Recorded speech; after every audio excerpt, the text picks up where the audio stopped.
Indigenous peoples is and should be a thing of the past. So what does that mean for the Bureau of Indian Affairs, this agency that still exists in the United States, this agency that has these colonial origins in the United States, that functioned in this way with regard to Native peoples?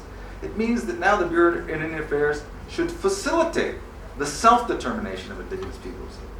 It doesn't mean that it should go away, but it means that it should now function to facilitate Indigenous peoples' self-determination.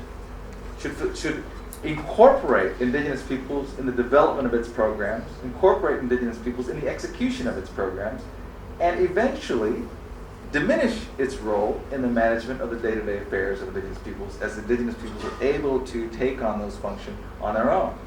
And in the end, to the extent the Bureau of Indian Affairs has a role, it's to support Indigenous peoples in the ways that I've suggested, in ensuring that the policies of the state address Indigenous people's concern in their day-to-day operations, in helping Indigenous peoples to gain access to power, facilitate Indigenous peoples having a voice, and to ensure that in its various programs that assist Indigenous people in areas of health, education, and so forth, that the various principles of self-determination are operative. The various principles that are included in the Declaration are fully operative.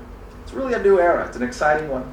And it's one in which we don't anymore have to argue, I think, at least at the international level, and hopefully eventually at the national level, about these basic rights, about these basic principles. I mean, the battle in many ways has been won, at least at the international level, that these principles are the correct ones. The principles that Indigenous peoples have been fighting for are now essentially accepted. What needs to be done now is that they are implemented and assimilated at the domestic level, and this conference is a very important step in that direction, a very important piece of that effort to see that these principles, this new era, that represent this new era, are operationalized within the domestic context, and specifically in connection with national institutions on the rights of Indigenous peoples. Thanks very much.